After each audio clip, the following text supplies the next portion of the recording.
Well, hello, and thanks for joining us for another Free to Disagree online discussion where we ask the experts for their views on the Hate Crime and Public Order Scotland Bill.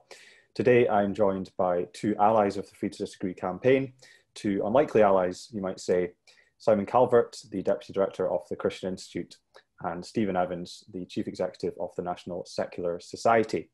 Hello to you both. Hello. Hello. So I thought before we get into the discussion, it'd be good just to have some introductions. So could you both just say a little bit about yourselves, the organisations you work for, and what motivated you to join the Free to Disagree campaign? Simon, do you want to go first? Yeah, so I'm Simon Calvert. I'm Deputy Director for Public Affairs at the Christian Institute. My background is in law, and I've been involved in fighting for free speech for over 20 years in my work with the Christian Institute. And it was just obvious to me that there were major problems with the wording of the stirring up offences in Part 2 of the Hate Crimes Bill. So we were very keen to get involved to do whatever we could to try and push back against that. Stephen, same question to you. Yep, so Stephen Evans, I'm the Chief Executive of the National Secular Society. I've been in this post for about 2 years, but I was part of the campaigns team at the NSS for about 10 years previously to that. So I certainly bear some of the scars from previous battles that we've actually fought and won to defend freedom of speech together with the Christian Institute. So we advocate for secularism first and foremost. So we work for the separation of religion and state, equal respect for everyone's human rights, so no one's either advantaged or disadvantaged on account of their beliefs. We've got a broad range of members. Naturally, we have atheist supporters, as you'd probably expect, but we have religious members too. Many people of faith support secularist principles, so we don't campaign against religion, we campaign against religious privilege. And of course, one way that religion has traditionally been privileged is by having its ideas protected in law under the guise of blasphemy laws. So certainly campaigning on free speech has been central to what we've done ever since we began. Some of our former presidents, one particular, G.W. Foote, actually spent time in prison for blasphemy. So you'll understand, free speech is something that's very close to our hearts. And we do see this bill as quite a pernicious bill, which represents some serious threats to free expression. So as Simon said, we were keen to do whatever we could. So that was campaigning on our own terms, but also joining up with the Free to Disagree campaign, because we have found previously, as I'm sure we'll get into, that if you can form broad coalitions and diverse coalitions, then they can be quite good at persuading policymakers to change their minds. Mm. Yeah, it's fascinating, the Free to Disagree campaign, just how broad the allies of the campaign are. Obviously, Christians and secularists who are on different sides of the debate on many philosophical and political issues, and lots of others as well. So, I mean, you two have been involved very closely from the start. So perhaps we could start just by talking about where the bill is at in the legislative process. Obviously, there's a short debate on the bill recently, but it's soon going to be considered by the Justice Committee at the Scottish Parliament. So can you both just walk us through where we're at and, what the campaign's focusing on just now as we try to seek changes to the bill? Sure. Should I go first, Simon? Fire away. Okay, well, I'm not quite sure when this will go out, but the news we've received this morning is that the Cabinet Secretary for Justice, Humza Yousaf, has signalled some sort of possible retreat on the bill. He plans to update Holyrood through a special ministerial statement. So it looks to me like he's thinking again about the stirring up section of the bill, which is the bill that I think that, well, certainly the Free to Disagree campaign has been specifically focused on. We know the committee received in excess of 2,000 submissions, many of them pushing in the same direction from what I've read. So that's good news. And I think ministers, even within the SNP, are minded to think again on this. I think our work up to this point so far has been very effective. I've never seen so much media coverage of any campaign I've ever worked on, I don't think, as long as I've been at the National Secular Society. So from a sort of PR perspective, getting people motivated, getting people interested, I think it's been a real success. And obviously the challenge is to translate that noise that we've created into a change of heart from the Scottish government. But Simon, would you agree that it looks like the SNP are prepared to look at some of the concerns that we and others have raised? Yeah, I mean, certainly, as you say, that the pressure that's been generated in a very short time is just enormous, and the sheer range of people speaking out against the stirring up offences in Part 2 of the bill. I mean, you just couldn't wish for more. The fact that you've got judges, you've got police officers, you've got lawyers, you've got actors, you've got academics, you've got politicians themselves, you've got people from all walks of life and all shades of the sort of political and philosophical spectrum. And crucially, because some of those people are the people who will have to implement this law, the police and the judges, the fact that they are saying, this is just wrong, it's badly worded, it's dangerous, that creates huge pressure on the government. Now, we know that governments can just tough things out. They can dig their heels in. We've all seen it before. But yes, the Scottish government has made some of the right kind of noises about being willing to look at changes to Part 2. We'll have to wait and see the colour of their money. What they will also know is that the first stage of scrutiny of this bill will take place in the Justice Committee. That's the committee that's received these 2,000 responses that Stephen just talked about. And clearly that unprecedented number of responses to a committee looking at a government bill is bound to influence the members of the committee themselves. Now, the makeup of that committee is that there are 9 members, and between the SNP and the Greens, they have a majority on that committee. So on the way things are looking currently, it will be possible for the SNP, supported by the Greens, to get this bill through stage 1.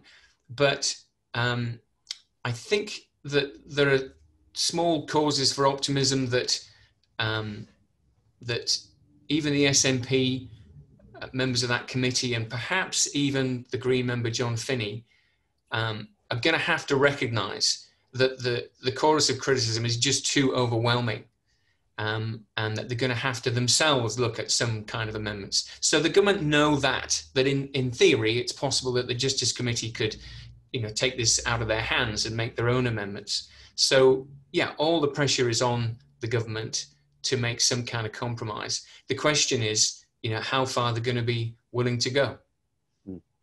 Yeah, I mean, politically, U-turns obviously very difficult for governments, but I think carrying on regardless and trying to bulldoze this through with the support of the Greens is also now politically difficult. I think they will look completely out of touch, not only with popular opinion in Scotland, but as Simon mentioned, the lawyers and particularly the Police Federation, which I think their criticism was particularly stinging, I would have thought, for the SNP. And to carry on regardless of all of that, I think would not be a good look for the SNP. I think it's going to be difficult to see how Labour play this.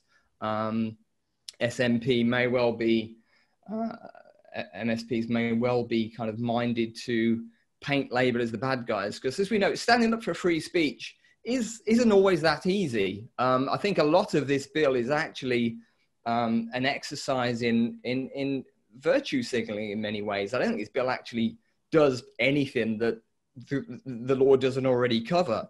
What it does do, it sends a signal to certain communities in Scotland that they're being listened to. And so any opposition to this, I think, can be politically difficult, particularly for Labour.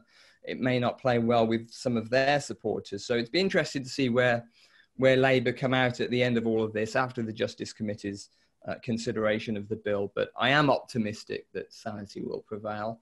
I do think the SNP will need to be open to compromise. But yeah, the big question is, how far will they go, and will it satisfy the concerns that we've raised around, particularly around, entirely around Section 2, and particularly the thresholds for prosecution? So obviously, as the campaign, we would like to see part 2 of the legislation withdrawn. We think there are just too many problems to be able to deal with them, and also uphold other rights of free speech and free expression. And that's something we've been calling for. It has seemed up until this point that there's little chance of that happening, given the government's persistence and given the fact that the Greens often support the government. But I think, as you say, the course of criticism is just astonishing. The number of different and diverse groups that are raising concerns, and not just campaign groups like ourselves or people that are engaged in lobbying, but professional organisations like the Police Federation, like judges and sheriffs, the Law Society, the Faculty of Advocates, people who are very well versed in the criminal law and who know the consequences of this. So it'll be interesting to see what happens in the next couple of months, and to see how MSPs come down on this. So people who support Free to Disagree might not know that the Christian Institute and the National Secular Society have worked on other free speech issues in the past. And in the mid-noughties, there was hate crime legislation in England. I think it was called the Religious Hatred Act, which is now in the statute book. But that legislation essentially posed a similar threat to the hate crime bill in Scotland now. So it threatened to criminalise abusive and insulting behaviour by citizens, and there was no intent necessary, and there's lots of different things which are common to the concerns that we're hearing now about the hate crime bill. But thankfully, that legislation was amended in a way which meant that the threshold for offending is suitably high. And I think it's fair to say we've not seen any real problems with that legislation over the last few years. So given your involvement in that, and given the real parallels that there are, maybe we could just spend a bit of time talking about those parallels and talking about what happened then, and what we'd like to see happen now, and banking on the fact that probably there are politicians around today that were around at the time that the Hatred Act was going through, and who perhaps may even have been involved with that. So Simon, I think you're probably the expert on this. I think perhaps you're even involved in drafting amendments and things like that. So could you talk us through the threat the religious hatred bill posed, and how it was resolved, and how that relates to the hate crime bill? Yeah, the comparison between the current hate crimes bill in Scotland and the stirring up offences that in England it's very instructive on lots of levels. Firstly, the determination of the Labour government, as it was at that time in Westminster, to get this on the statute book. They first brought forward proposals for a religious stirring up hatred offence in 2001, end of 2001. And it was highly controversial from the start, and it got knocked back by the House of Lords on that first attempt, again on the second attempt a few years later, but they came back after the 2005 election with a third attempt, and that was the Racial and Religious Hatred Bill. So despite the controversy and despite it being knocked back by the House of Lords, they were still determined to push it through, and push it through in the original form that they wanted.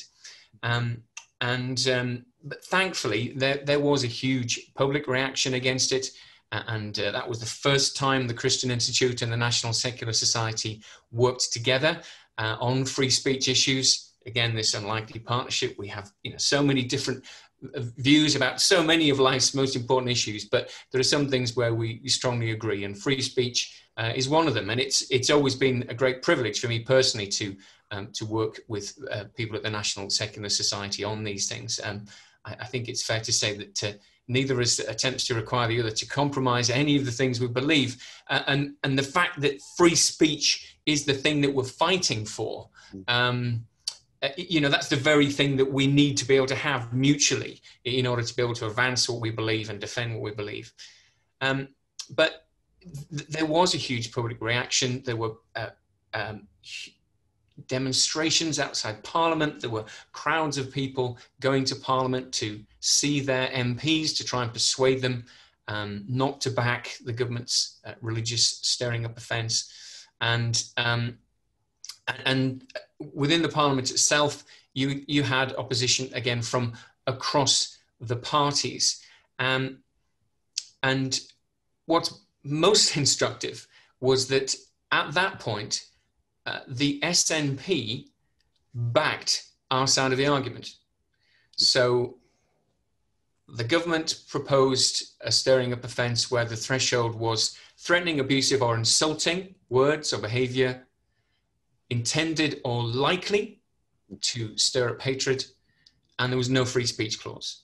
And everybody apart from the government could see that that was going to be incredibly damaging for freedom of speech.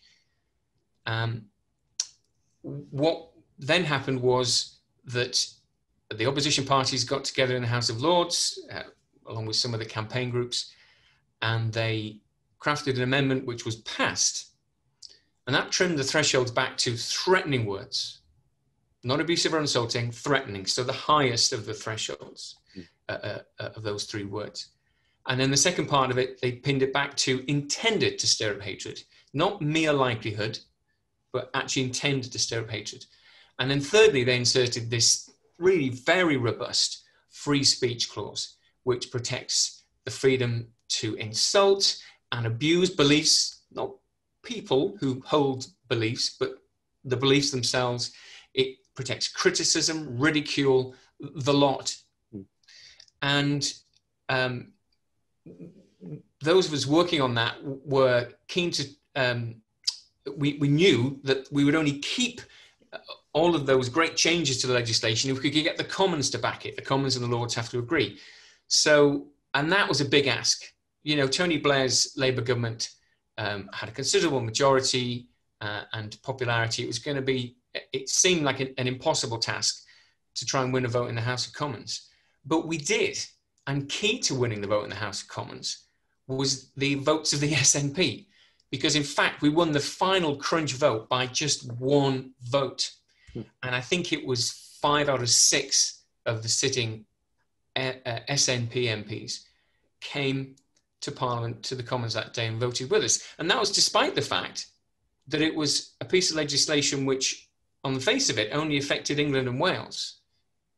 And what they were persuaded by was the fact that actually a newspaper editor in Glasgow or Edinburgh could find himself receiving a visit from an English police officer because his newspaper was distributed in England and was, you know, deemed to breach the religious hatred offence. And so that was enough to get the SNP to be willing to, you know, breach their normal rule about not voting on English-only issues. And so it begs the question, why would the SNP vote in England for a religious hatred offence with much higher thresholds and much more robust free speech clause than apparently the SNP want to impose on Scotland? It is absurd and shameful, I think, that people in Scotland, if this bill goes through, will have lower free speech protections than people in England and Wales. And that's what the SNP are doing. It's incredible. But as someone was saying back in during the passage of the religious hate crime bill in England and Wales, we sort of, as a coalition, it was a very broad coalition then, we did what they said couldn't be done by getting those changes through. And I think that does speak to the power of the coalition that we formed then, and we've continued with ever since on a number of fronts. It is an unlikely coalition. As Simon says, we are on the opposing sides of many arguments, but you know, we do agree that free speech is important, not for ourselves, but the other, and it needs defending, and that's something that we can coalesce around. And I think the coalition as well is actually, from my perspective, it's a bit of a healthy antidote to some of the polarization and the tribalism that we're seeing in society at the moment. Yes. So I think it's a nice healthy antidote to that. Too often you're either with us or against us. And I think this is a more mature approach to campaigning. It's a more nuanced approach. But the important thing is, from my perspective, it's a very pragmatic approach to campaigning as well. And it's one that has achieved results. So it wasn't only the 2006 stirring up offences in England and Wales that were overturned. We're also later on able to reform Section 5 of the Public Order Act, which removed the word insulting. So insulting words were criminalised, and our reforms to the Public Order Act meant they're no longer criminalised in England and Wales. And when the government came up with these, again, rather vague and broad extremism disruption orders, we got the band back together, and I think we've pretty much seen those off. I've not heard anything of those for quite a long time. So it has been an effective partnership, along with the others, Index on Censorship, Peter Tatchell Foundation, Civitas on this occasion, and all the others that have banded together, for the greater good. Yeah, hopefully another hit album this time for the band, as they tackle the hate crime bill. So something that I do notice quite a lot from supporters of the campaign is they're very keen to be involved, and to make their voices heard, and to, speak up for free speech, which they think is vitally important, as we do. And there are difficulties to that. I think normally with the campaign, we might be organising public events or doing different things, but because of the pandemic, there are lots of challenges there, which mean that we can't do that kind of thing. But both of you have been involved in campaigning for many years, and you're familiar with the tactics that we can use. So how can we encourage our supporters to take action themselves? Obviously, there's lots of different things they can do in terms of contacting politicians or writing letters. What do you think is the most effective thing they can do, which is going to make their voices heard, and especially heard in the minds of politicians as they come to scrutinise the legislation? Stephen, why don't you go first? I am a big believer in writing to your MP or MSP or Assembly member. It's got a proven track record of making them sit up and take notice. And we already know that the letters that people have submitted, or emails that people have submitted to their MSPs in this case, have made a difference. There was a debate in Holyrood the other day, and we heard MPs referencing correspondence that they've received from members of the National Secular Society, the Christian Institute, the Free to Disagree campaign. They make a difference. Every single letter that goes in is noted by the MSPs, and the more there are, the more notice they take. And we know for a fact that lobbying of your MSP or representative in Parliament, it does make a difference. And I think that is ultimately what will make particularly members of the Scottish National Party sit up and take notice and realise that this is actually quite a dangerous road to go down, not only for free speech, but also for political reasons for them, for electoral desirability, should we say. So I do think that is the single most effective thing that anyone listening to this podcast can do. Yeah. I'll just note that before Simon answers, that it was very interesting to see more than one SNP backbencher in the debate speaking up and referencing the concerns of constituents. Ruth McGuire, MSP, and I can't remember the name of the other one, but yeah, that was powerful, and that certainly would have sent a message to the front bench in the Holyrood chamber. Simon, what do you think? Certainly when MSPs or any parliamentarians are deciding who they'll meet with, because, as a lobbying organisation, we always like to get a sit down with parliamentarians whenever we can. And it's notable that when we are kind of granted a sit down, we get a meeting, quite often they will cite the correspondence that they've received from our supporters. So it makes a difference in getting our foot in the door as well, being able to talk to legislators and policymakers directly. So it's very effective in that sense too. Yeah, I mean, I agree with everything Stephen has said. And I would add to that to the importance of knowing what you're talking about. Now, I'm sure most of the people watching this video are doing it because they know what's going on and they want to know more, and that's so important, because governments will always say, "Oh, you've misunderstood our intentions. You've misunderstood the wording of the bill. It's not going to have this effect. It's not going to have that effect that you're worried about. Trust us." Well, so you've got to know how to come back to them when they say that. And I mean, if I may, that's why it's so important that people follow the Free to Disagree campaign, take the social media feeds, read the emails, read the stuff on the website, because I think between us on that campaign, I think we're doing a cracking job of helping people to know exactly what's going on. We're helping people to get familiar with the arguments. And very often we're simply quoting other people. We're quoting lawyers, we're quoting judges, we're quoting what the police say. And so being equipped with that information makes your letters or your emails to your MSP, or indeed your conversations with them, that much more effective. I would also say that trying to arrange to speak to your MSP is a good option. Emails are great, letters are great, but you can call their office and say, "I'd like to speak to the MSP," and that probably can be set up via Zoom. Just now, just disclaimer: we're not encouraging people to have social contact necessarily. By Zoom, by telephone, by whatever means, but yes.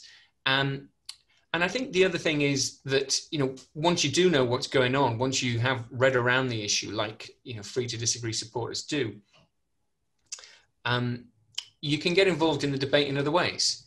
I wouldn't underestimate the value of writing a letter to a newspaper, whether it's a local newspaper or a national newspaper.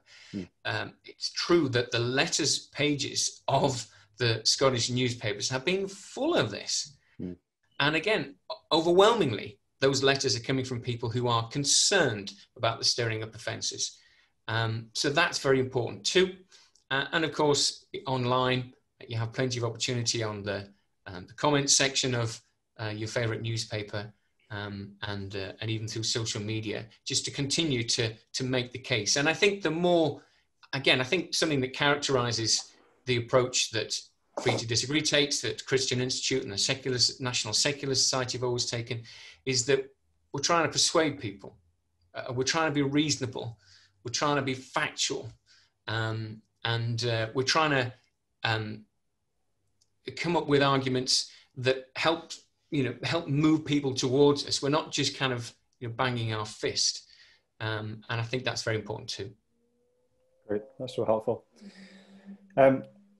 So maybe in the final part of the discussion, it would be good to tease out some of your opinions from your unique perspectives as one, Christian, and two, secular groups. So there's lots of scenarios being described of what could happen under the hate crime bill, and how the public could be mistreated or oppressed, if you like. And Simon, you've talked about how perhaps Christians could be affected by the bill in particular. And Stephen, you'll probably have thought about how people who are atheists or secularists and who cite views on religion, for example, might be caught. So for the benefit of the people watching this, it'd be good just to talk about what kind of things could perceivably happen under the stirring up offences if they do reach the statute book. So could each of you, from your unique perspective, just talk us through what the dangers are to the groups that you represent?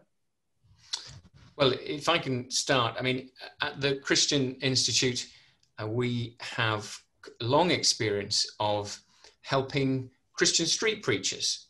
And we've always worked with street preachers who are, reasonable people. We're not interested in, indefensible behavior. We're talking about usually kind of mild-mannered church ministers and others who take to the streets to try and share the gospel, because they believe that that's important.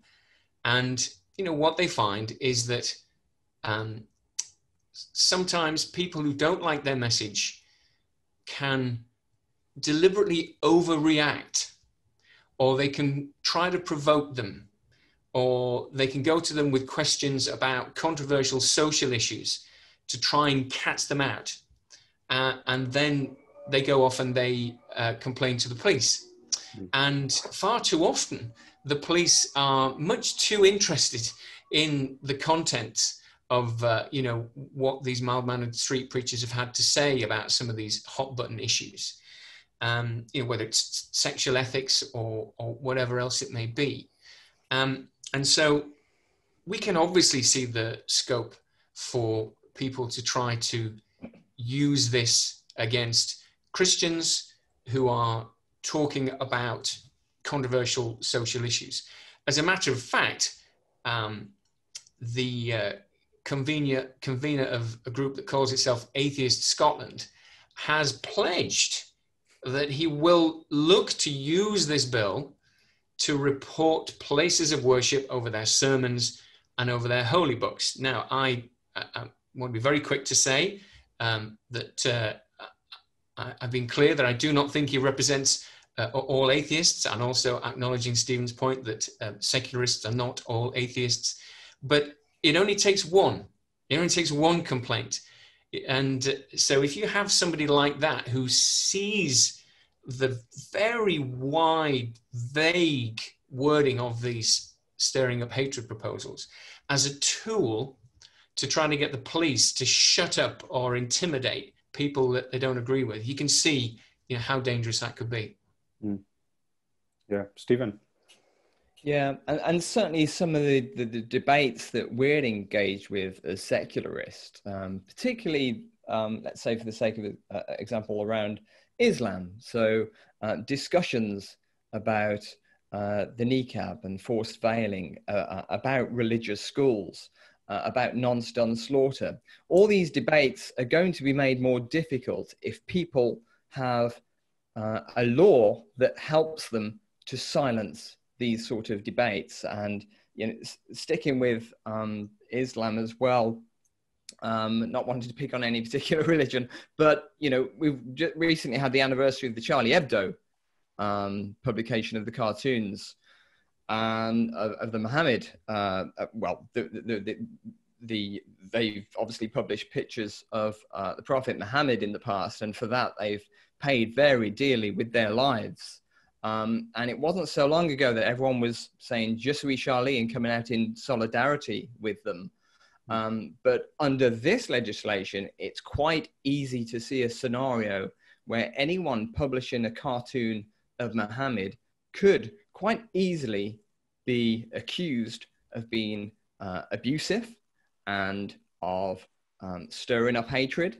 And so are we really going to criminalize people who publish cartoons of Muhammad? Is that where the Scottish government wants to go?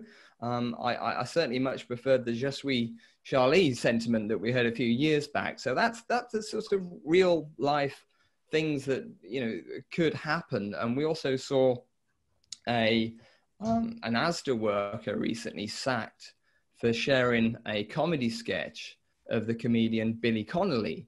And he was publishing that on Facebook. And, some people found it offensive. Some people found it abusive. It would be quite easy for someone to accuse him of wanting to stir up hatred by posting it. So he could find himself having a knock on, not only being sacked from his job, but also receiving a knock on the door from the police. But I think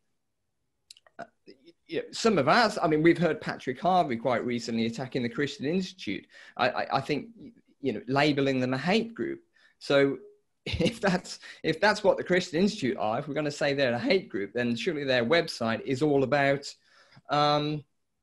promoting hatred. And so are we going to legislate the Christian Institute out of existence?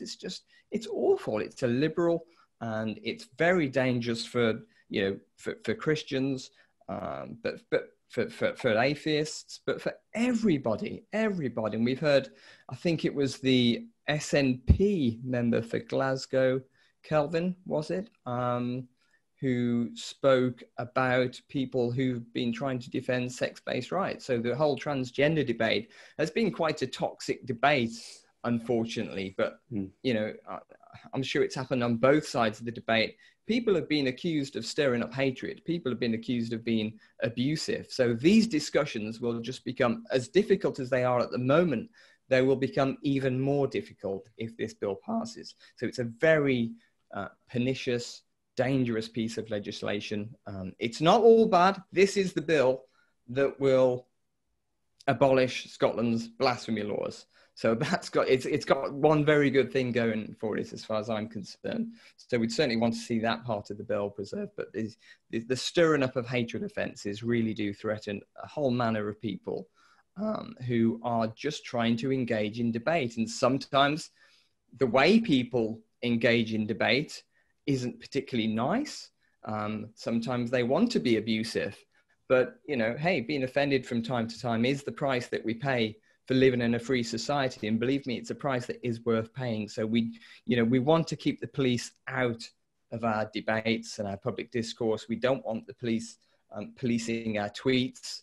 And so, you know, it's all of us. And we all think it won't be us, but you never know. You never know when the next culture war is coming along and which side you're going to be on, and how your arguments may be characterized by the other side.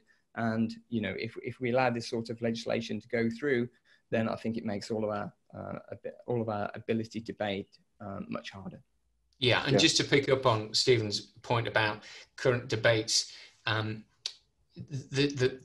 you have to acknowledge the environment in which this new legislation will operate. Yeah. So not only do you have these very low thresholds, the words that are merely abusive, words that are merely thought likely to stir up hatred, so you don't have to intend to stir up hatred. You don't even have had to have actually, in fact, stirred up hatred. You just need somebody to think it's likely. And then you do have a free speech clause, free speech clauses, but they've been watered down from, certainly compared to the English versions. They're pretty kind of academic, might protect academics, you know, debating points, but would they protect ordinary people having robust discussions? It's not clear. But so you've got all of that, and then you're gonna drop that into a society where more and more people take offence at other people's opinions, where no offence was given, where no offence was intended, but they take offence. And sometimes they take offense because they're just not used to hearing opinions that are different from their own. And sometimes I'm sure they take offense because they just see it as a political tool for trying to shut other people down. And so the Scottish government has to take responsibility for the fact that it wants to bring this legislation into that environment. And that seems to me a very, very dangerous experiment. Yeah, this would be an absolute gift to the professional offence takers and an absolute nightmare for the police who have to try and sort all this out. Exactly. Yeah. That's something that was a point that was laboured very strongly by the Police Federation and their submission to the committee. And, you know, we've got to recognise that the police themselves are not for this, and they will be put in a very uncomfortable position by this legislation. The Police Federation said essentially they're going to be asked to police people's private arguments and disputes and decide what kind of thoughts and ideas are allowed in Scottish society, and that would devastate the legitimacy of the police in the eyes of the public. And there would be a breakdown in trust between the police, who are, you know, there to serve and protect us, and the public. And of course, all of this is going to engender a wider atmosphere of self-censorship and a chilling atmosphere where people don't feel able or willing to speak their minds and to manifest their beliefs and ideas, or to tackle other beliefs and ideas because they fear that they may commit a stirring up of hatred offence. Well, that's the thing. And the SNP, I think, have been very cavalier in their approach to free speech on this, because what we've heard, and we've heard this in a couple of the submissions as well, that, well, you know, don't worry, there won't be, if you've not done anything wrong, you won't get prosecuted. The courts will find the right balance. But what that is completely diminishing is how traumatic and stressful it is just to have the police knock at your door. So I'm not only concerned about people being prosecuted and fined, I'm also concerned about people fearing a knock at the door from the police, and that, you know, having to have that interaction with the criminal justice system, because that in and of itself will be enough to silence many people and make them stay out of debate, and that is not healthy for democracy. Yes, no. and the Scottish government hasn't even identified what gap it believes there is in existing legislation. It hasn't even made the case that, you know, there are these people where this happens to them and they're not protected by current law, so this will help them. It's not made that case at all. And in fact, it's a bit of a technical point, but the financial memorandum that accompanies the bill makes clear that the Scottish government believes that most, if not all, of what would be caught by Part 2 is caught by existing offences, such as Section 38 of the Criminal Justice and Licensing Act. Now, of course, we say, no, it's going much further, much wider than that. But if from their own perspective, they think that this law is overlapping almost completely with existing laws, why put themselves through all of this? Why put us, the Scottish society, through all of this if you don't even believe it's going to make a practical difference? I think the answer. The frustrating part of all of this for me is that the whole thing is entirely unnecessary. The things that people want to be against the law already are against the law. There's higher thresholds in the existing legislation. This would lower the thresholds. But, you know, anything that I've heard from anyone in the SNP that is needs to be legislated against is already illegal. It's already illegal. As I say, I do think this is much more of a PR exercise. They want to send a message out that discrimination, bigotry, intolerance are not welcome in Scotland. And of course, they shouldn't be welcome in Scotland. None of those things should be welcome in Scotland, but the law already protects people from threatening and you know, harassment and the things that the criminal law should protect people from. And this has really been more about reassuring particular groups who are on the end of prejudice and vitriol. And there's no question, there's a lot of bigotry around in society today. If you spend too much time on Twitter, I think you may have a slightly distorted view of how much bigotry and intolerance there is in society. I think it is sometimes overstated somewhat. But I think if you want to challenge bigotry and intolerance, then I think you'll do a much better job of tackling it by investing in educational initiatives, sort of, really investing in civics education, citizenship education, where people learn about difference and how to deal with diversity. That's a much better route to go down rather than going down the route of trying to legislate views you don't like out of existence. Yeah, I think what you've both said is dead on. And the fact that the laws, that the changes that they're proposing are about virtue signalling is demonstrated by Humza Yousaf himself, because when he announced the bill, of course, he said that this is about sending a strong message. And that, coupled with the other statement on how they don't think it would change the law, means that it is a PR exercise. It's a signal to certain groups, as you say, Stephen. And I think it's part of a wider trend in Scotland and probably other parts of the UK as well, where criminal legislation is used in an inappropriate way to send a message and to try to change attitudes or behaviour in ways which could be done more effectively through civil means. We've seen that with other legislation like the Football Act in Scotland a few years ago. And that's something which is not popular, that approach with the public, and actually not effective in countering hatred and prejudice. And one of the points that other people have made is that the root cause of hateful and prejudicial behaviour is not solved by criminal legislation. So if somebody attacks a person because of hatred towards that person, and then they are criminalised or arrested for doing so, that doesn't necessarily deal with the underlying cause of the hatred and the prejudice that they've shown. And so the government needs to be investing in educational programs and in different things. and trying to engender a society where we all collectively recognize that hatred is wrong and help people to understand why that is and why their behavior might not be right. And I mean, sending a message is not what legislation is for. Yeah. If you're a politician and you want to send a message, use Twitter.